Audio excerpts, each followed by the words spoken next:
Hey, it's Michael, and this is the Kintsugi Podcast. I'll be back in a minute with today's conversation about resilience. But first, if you're interested in creating a better life, having a better career, please visit kintsugipodcast.com and grab your free workbook on how to have a better life. In it, you'll discover tips and routines so you can find the energy for the things and the people who matter most, so you can create a better tomorrow and create the life and career you desire.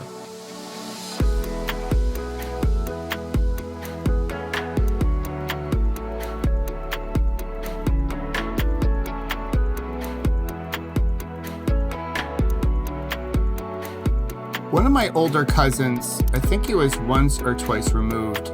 I actually don't know. I never could figure that part out of the family tree, but nevertheless, he was on the U.S. national boomerang team. And yes, that is a team. And as a kid, since he was 15 years older than I am, I thought he was so cool. He was cool beans in my book, still is. In fact, he wrote a book on boomerangs and designed one for the masses to try to make the boomerang like a frisbee. And the thing is that most of us know how to throw a frisbee fairly well. But throwing a boomerang, it's not easy. It's hard. It took me months to figure it out. Sort of like life and our careers. It takes us a while to figure some of these things out. And to get good at them, throwing a boomerang, life and work, you have to work it. It takes technique and precision and the right type of practice to throw a boomerang well. For life and your career, well, one could say it takes awareness, intentionality, and the desire to work it, the desire to get better tomorrow than you are today. And they also have this in common. What you throw out there comes back to you. You can consider it karma or something else. Because what we do matters. How we show up matters. Our energy matters. We are like boomerangs. What we throw out there comes back to us. So there we have a choice. We can mimic others who toss out or throw out judgment and scarcity and chaos, a power over mentality, inequity, or we can follow those that toss out or throw out that they are all about love, but they're really about the money. But what happens when we mimic them is what we get back is more of the same. Plus, we get a bunch of bad juju back, distrust and division. And don't we already have enough of that today? Wherever you may be listening, wherever you are in the world. And I don't think as we go forward, as we get through COVID, we don't want more of that. I think we want something different for our work and our lives. And here's the thing. We've gone through too much globally, especially here in the United States, to go back to the old script, the one that we were following so religiously before all this went down. So we are again faced with a choice. We can keep our blinders on and stay on our hamster wheels. We can live somewhat unconsciously, and we can keep throwing out what we've been throwing out, or we can pick up a different type of boomerang. One that's generous and kind and equitable, and one that has this important quality. It's something that we all need in order to have meaning to this one wild and precious life that we're all been given, and that's curiosity. Curiosity helps us listen and learn and discover. Curiosity can bring us together and can minimize the judgment and the scarcity that's so prevalent today. Because hey, if we want to change the world, and I know so many people do, if you're listening to this, you probably do as well. Well, we need to start with ourselves. We need to examine what we're throwing out into the world, out into the universe. So to get us started, and here's a question that I hope you'll respond to. You can respond on the kintsugipodcast.com website. What do you need most right now? What do you need today? Maybe it's networking support. Maybe it's a way to reduce your stress or change management because we're in one big change management project. Maybe it's some wisdom around diversity and inclusion and equity. Or maybe it's just a recommendation to help you find that next best job. Or maybe all you want is some acknowledgement regarding what's happening in the world today. Or you want a friendly ear to bend so you know your voice matters, that you matter. So let me know on kintsugipodcast.com. Pop me a message there, and I will do my best to connect with you and to help you get what you need today. Because we need each other like never before, especially in our lifetime. And that's what it means to have a strong, diverse peloton. That we're all different. We all bring something to the bike ride, if you will. But that collective that we bring together makes us stronger than just doing it by ourselves. So what do you need today? That's what I'm most curious about. As I mentioned last week, I believe COVID is happening for us, not to us. And I know not everyone agrees with me on that. I've gotten some emails about that many people believe it's happening to them. But for me, that's a victim mentality that leaves us stuck, that our thinking can't change our environment, which I believe. So many people believe their environment influences their thinking. I believe that our thinking can influence our environment.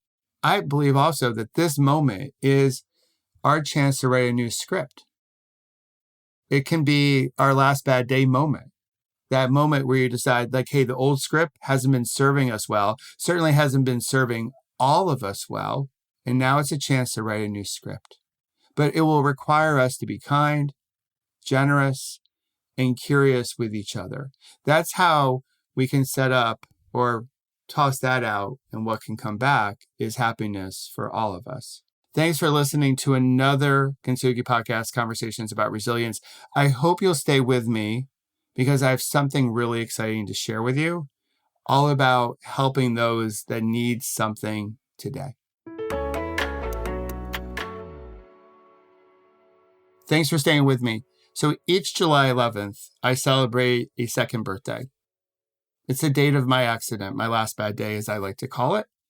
And I try to do things that will celebrate life and give back to others, because I'm only here today because so many people, friends, family, strangers, my medical team, came to my aid during my crisis. What did I need that day? I needed a lot of help, a lot of support.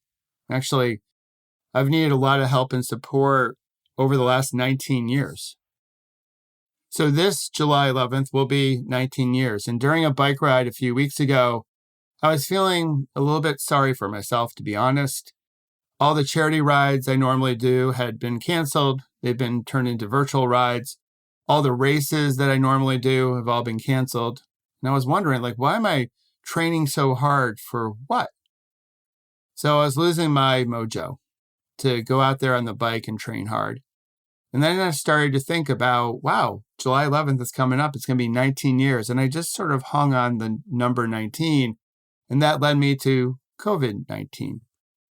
I was like, wow, that's weird. So I decided, 19 years, COVID-19, that's it. That was my big aha.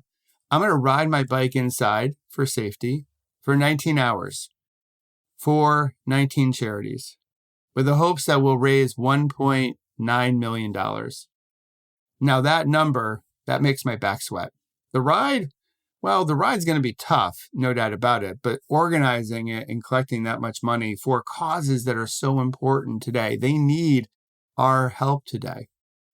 Just like I needed help during my crisis, they are helping so many during our current crisis. And there's a range of charities that one can support if you donate to the ride. From ending racism, like organizations like the NAACP, the Innocence Project, which is around social justice or legal justice, and the People's Institute for Survival and Beyond, they are doing some great work in ending racism. But we also have healthcare, like the Pan Mass Challenge and First Responders First. And then we have other organizations that are all about overall humanitarian aid globally and domestically here in the States, like World Bicycle Relief. They help girls conquer the challenge of distance and feed the children and no kid hungry, because in this country, in the US, I think it's a shame for the wealthiest country in the world for kids to go hungry. We have organizations like Global Giving and Charity Water and Alight and Mercy Corp and Give Directly, all great organizations helping the most vulnerable all across the world. We also have an organization called Food on the Stove. They help local heroes with local food, and they're connected with the Power of 10 initiative, which is just fantastic, helping restaurant service workers that have been so harmed by COVID because most of the restaurants are shut down. We also have Team Rubicon. These are veterans, neighbors helping neighbors when we have a crisis, and we have a crisis today. There's also Vitamin Angels that help women and children, the most vulnerable among us. And then World Central Kitchen, who is doing great work providing meals to our first responders. And then finally, Girls Inc., helping the next leaders of the world develop into powerful, strong women. And then Project Kind, which is an organization based in New Jersey, helping fight homelessness. So I know one of those 19 can speak to you, that does speak to you. And if you want to learn more about the ride, the Thank You 19 ride, again, it's going to happen on July 11th, 2020. You can go to the URL, and I'll put this in the show notes, mightycause.com/event/Thank You 19. It's mightycause.com/event/Thank You 19. And if you're interested in joining me, I'll be riding along with the Peloton app as well as Zwift for any hardcore cyclists out there. So again, I hope you'll donate. If you can't donate, I understand, but I hope you'll spread the word to others because people right now need our help. And if we're in a position to help them, I think it's one of our obligations to help others, to bring others closer together, because I believe, again, COVID is happening for us, not to us. It's helping us write a new script and come together. So all of us, not only here in the States, but across the globe, can have a better tomorrow. So again, thanks for watching. If you have a question about this conversation about resilience, I hope you'll drop me a line at kintsugipodcast.com, and I will do my best to answer it as quickly as possible. There you can check out my Leadership Academy for aspiring and middle-level leaders called the Paceline Leadership Academy. There's nothing like it out there for corporate leaders. We do some amazing things, and the members get some amazing results. So until next week, the next episode of the Kintsugi Podcast, conversations about resilience, I hope you stay healthy. And of course, I hope you have fun storming the castle. Talk to you soon.